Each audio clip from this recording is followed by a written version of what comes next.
Hello my dear students, welcome back to another video. बच्चों, आज हम करेंगे 10th स्टैंडर्ड अलजेब्रा का चैप्टर 5 प्रोबेबिलिटी में practice set 5.4, 5.1, 5.2 and 5.3 already upload कर दिया है। डिस्क्रिप्शन में आपको उनके लिंक्स मिल जाएंगे।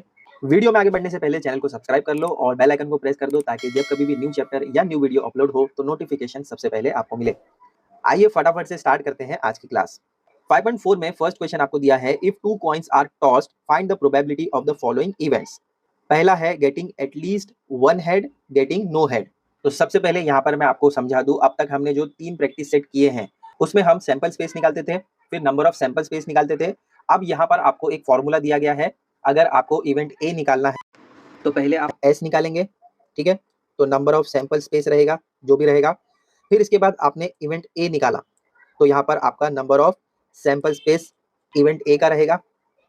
अब फॉर्मूला ये रहेगा कि जो भी आपने number of sample space S का निकाला है और number of sample space A का निकाला है, हमेशा number of sample space S जो है वो नीचे रहेगा, डाउन साइड में रहेगा। अगर आप ए के लिए निकाल रहे हैं तो ए न्यूमरेटर में रहेगा, अगर आप बी के लिए निकाल रहे हैं तो बी रहेगा न्यूमरेटर में, और नंबर ऑफ सैंपल स्पेस हमेशा एस जो है वो नीचे रहेगा, डिनोमिनेटर में रहेगा, ठीक है। तो यही है फॉर्मूला, बहुत सिंपल है, इसको अप्लाई करना है। अब तक हम सिर्फ सैंपल स्पेस निकालते थे, नंबर ऑफ सैंपल स्पेस निकालते थे ए, या फिर नंबर ऑफ सैंपल स्पेस ए निकालते थे, अगर बी है तो बी, सी है तो सी। अब यहाँ पर हमें क्या करना है, इन दोनों को मिलाकर फ्रैक्शन में लिखना है और फाइंड आउट करना है। एक स्टेप बढ़ जाता है, ज्यादा कुछ और एक्स्ट्रा नहीं है। कुछ क्वेश्चन सॉल्व करोगे तो आपको इजीली समझ आ जाएगा। तो देखो यहाँ पर आपको क्या दिया गया है, अगर 2 कॉइन को टॉस किया जाए तो क्या क्या पॉसिबिलिटी हो सकती है।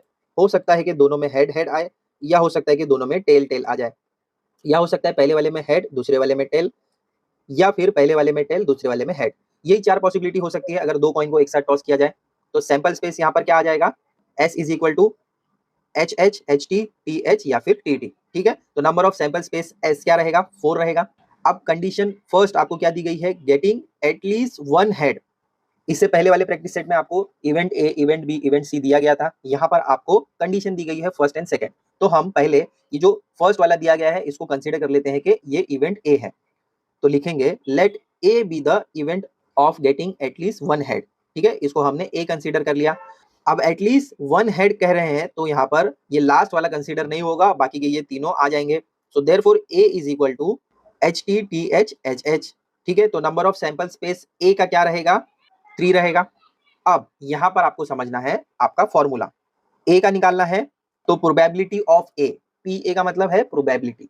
तो प्रोबेबिलिटी ऑफ ए कैसे निकलेगा, number of sample space A divided by number of sample space S, ठीक है।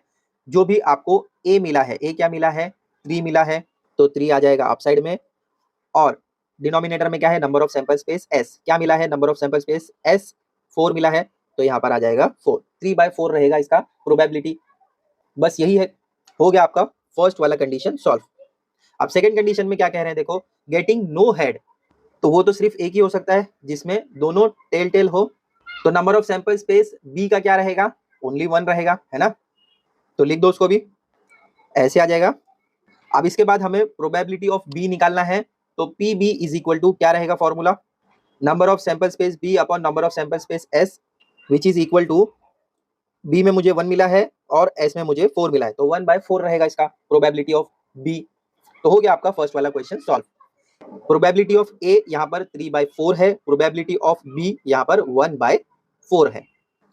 तो आप चाहें यहाँ पर ऐसे भी लिख सकते हैं, probability of A is equal to 3/4 comma probability of B is equal to 1/4।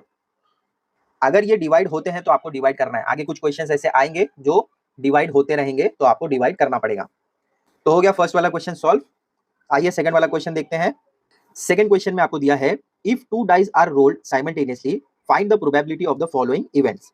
अब क्या कह रहे हैं, अगर 2 डाइस को एक साथ थ्रो किया गया, रोल किया गया, तो क्या क्या मिलता है, ये आपको पहले से पता है। एक डाई में 6, 2 डाइस में 36। तो पहले सैंपल स्पेस लिख लेते हैं, ऐसे आ जाएगा नंबर ऑफ सैंपल स्पेस 36। अब ये ऑलरेडी मैंने आपको बहुत बार समझा दिया है कैसे ये 36 आता है, 5.2 में भी देखा, 5.3 में भी देखा, डायरेक्टली यहाँ पर मैंने 36 लिख दिया। अब हम कंडीशन फर्स्ट वाली देखते हैं, क्या दिया है, the sum of the digits on the upper faces is at least 10। दोनों को सम करने पर एटलीस्ट 10 आना चाहिए। एटलीस्ट कहा जा रहा है, इसका मतलब 10 से ज्यादा भी आप कंसिडर कर सकते हैं। तो देखो मैक्सिमम 1 में देखे 1 + 6 7 होता है, कंसीडर नहीं कर सकते। 2 + 6 मैक्सिमम ले रहा हूँ 8 होगा, इसको भी कंसीडर नहीं कर सकते। 3 + 6 9 होगा, इसको भी कंसीडर नहीं कर सकते। यहाँ पर 4 + 6 10 होता है, तो यहाँ पर 4,6 इसको कंसीडर कर सकते हैं।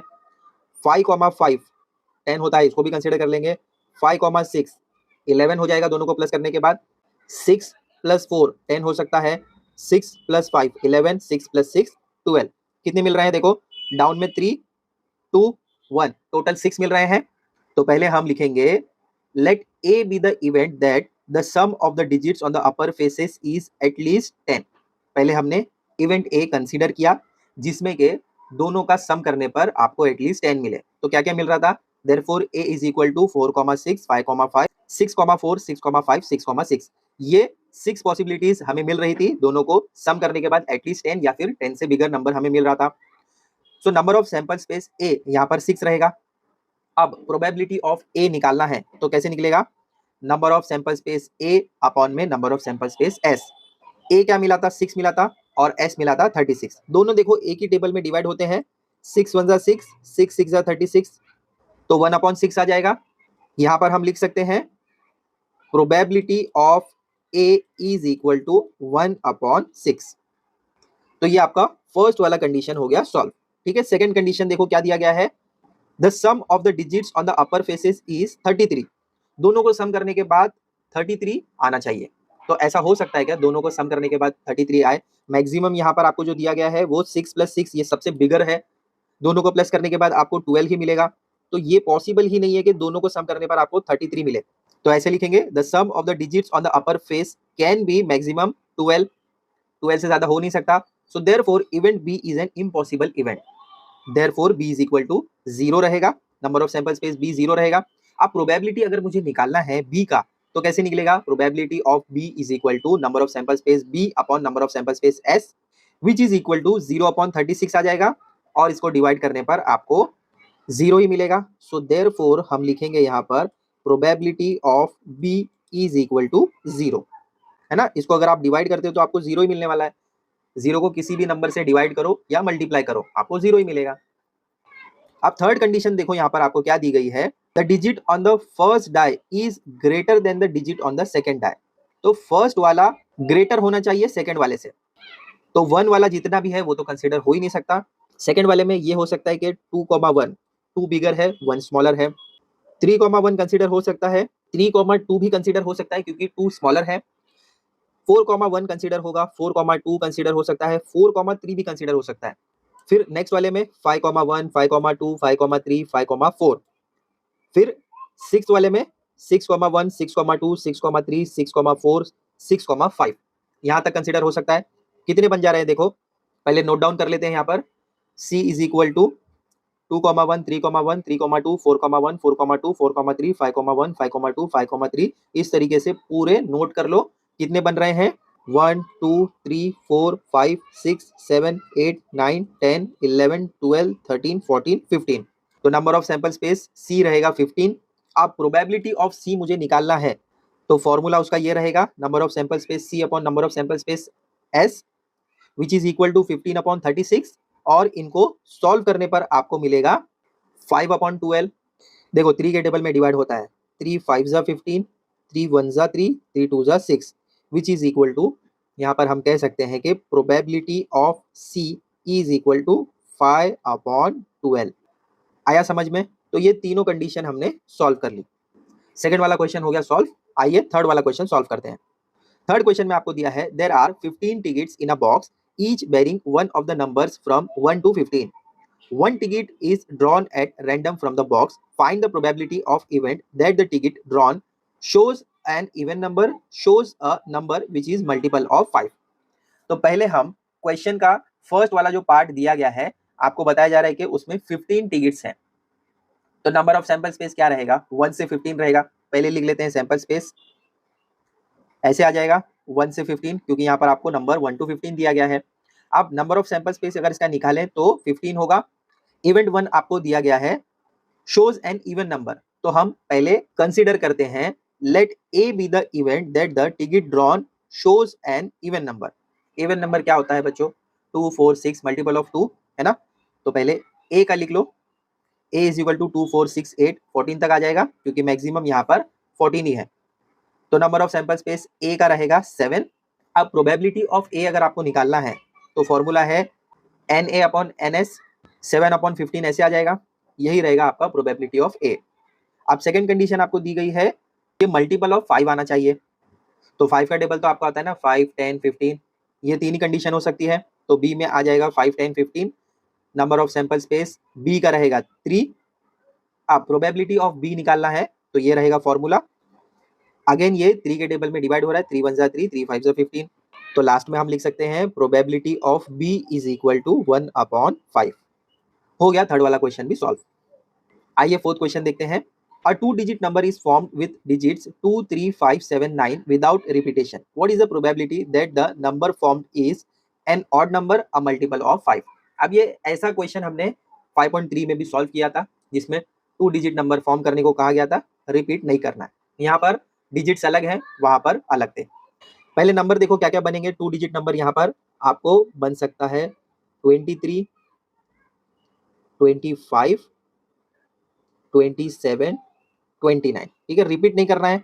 तो 2 को पहले 3 के साथ, 2 को 5 के साथ, 2 को 7 के साथ, 2 को 9 के साथ में ले लिया तो ये 4 नंबर आपके बन सकते हैं।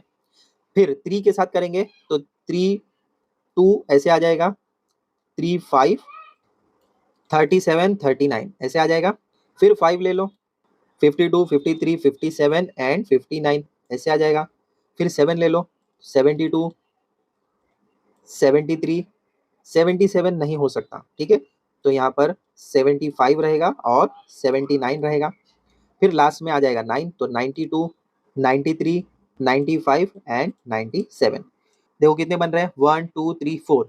एक लाइन में 4 हैं, 4 4 4 4 4, 4 + 4 8, 8 + 4 12, 12 + 4 16, 16 + 4 टोटल बन रहे हैं 20।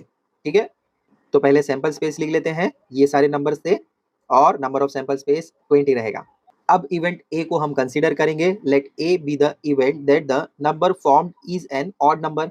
अब इसमें से ऑड नंबर कौन कौन से होते हैं, 1 3 5, इस तरीके से आपको आगे जाना है, लेकिन यहाँ पर स्टार्ट हो रहा है 23 से। ठीक है, तो 23 25 27 ये सारे ऑड नंबर्स होते हैं, एक नंबर छोड़कर एक। वो सारे हम यहाँ पर राइट डाउन कर लेते हैं। तो इवेंट ए में ये सारे ऑड नंबर रहेंगे। नंबर ऑफ सैंपल स्पेस ए रहेगा 16। टोटल काउंट करेंगे तो आपको 16 मिल जाएगा। अब प्रोबेबिलिटी ऑफ ए निकालना है तो ये है उसका फॉर्मूला। ए यहाँ पर क्या है 16, एस यहाँ पर क्या है 20। दोनों को सॉल्व करो, देखो 4 4 जा 16, 4 5 जा 20। तो प्रोबेबिलिटी ऑफ ए यहाँ पर आपको मिलेगा 4/5 ऐसे आ जाएगा। अब नेक्स्ट है अब मल्टीपल ऑफ 5, इसको भी सॉल्व करते हैं। लिखेंगे let B be the event that the number formed is multiple of 5। तो 5 का टेबल सभी को आता है। 5 के टेबल में जो जो पॉसिबिलिटी हो सकती है इन नंबर्स में से उसको यहाँ पर राइट डाउन कर लेते हैं। 25 हो सकता है, 35 75 95, ये सारे नंबर्स 5 के मल्टीपल हो सकते हैं। या ऐसे भी कह सकते हैं कि ये सारे नंबर्स 5 के टेबल में डिवाइड हो सकते हैं। तो कितने हैं, 4 नंबर्स हैं। तो number of sample space B रहेगा 4। अब प्रोबेबिलिटी ऑफ बी निकालना है तो मुझे ये फॉर्मूला लगाना पड़ेगा। इसके according number of sample space B रहेगा 4 और एस रहेगा 20। डिवाइड करेंगे तो आपको क्या मिलेगा, देखो 4 1 जा 4, 4 5 जा 20, तो 1/5 रहेगा प्रोबेबिलिटी ऑफ बी ऐसे आ जाएगा।